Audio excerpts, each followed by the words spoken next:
So Stephanie, it's so great to see you again. I love having you here. I'm so happy to be here again. I can't wait for another social media moment. I know, right? I learned so much. For anybody out there that's like looking to use their passions to make a difference in the world and wants to get it out there to their community, it's really important to know what to do with social media. Absolutely. Yeah, and today you have got to clear up this age-old question I have about hashtags. Oh, yes. Hashtags. Well, what about them? I mean, I know, do we need to use them for everything? Should we use them on all of our social media? So hashtags have come such a long way from their beginnings. So with hashtags now on Facebook and LinkedIn, you're not necessarily going to use them because they are utilized in a different way on Facebook and LinkedIn. So LinkedIn and Facebook both utilize keywords from the copy of each post. Oh, so you don't need to really do hashtags. No, not necessarily, and you can if you'd like to, but it will just populate the same way. Okay. But with Instagram, that's where you're going to have a difference.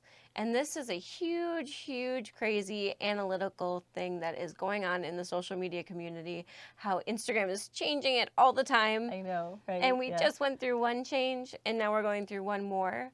It's going to be 3 to 5 hashtags instead of 8 to 15, which was the last change. Right. I used to put so many hashtags under a post. At one point, it was unlimited. You could do up to 30 at one point.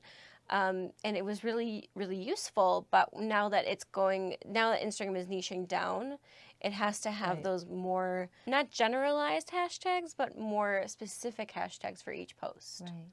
Now tell me about that, because I remember years ago, one of my web people told me that you don't want to use a hashtag that's generic, that has millions of,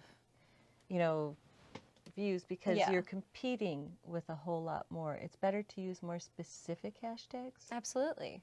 So say for instance, for a staffing company in Buffalo, maybe use the hashtag Buffalo jobs instead of just hiring. Right.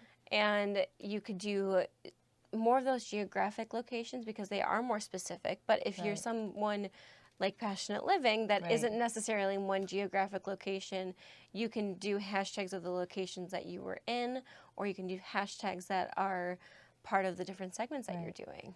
Can you show me how you search for hashtags? Absolutely. Great, thanks. So the way that you're going to search for that is you're going to go into your profile and then go to the search button. Okay. Right at the top. Let's search something. Love. We'll do love.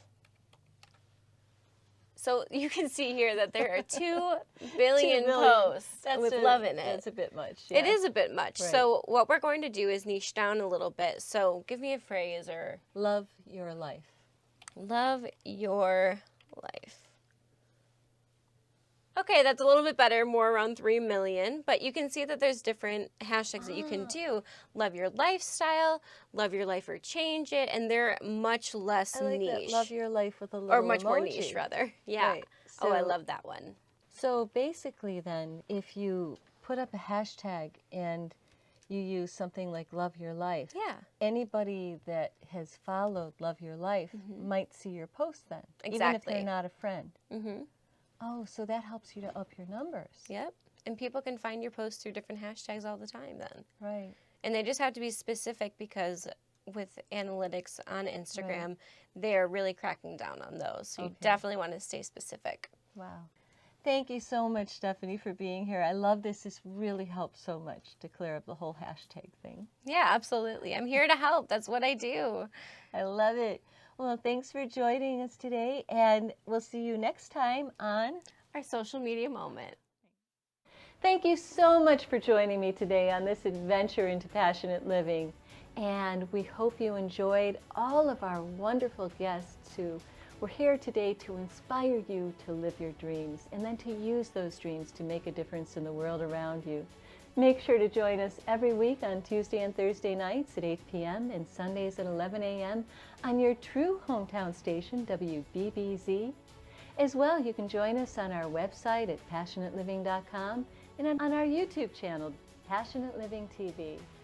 Thanks so much again for joining us, and we look forward to seeing you next week on an amazing journey into passionate living.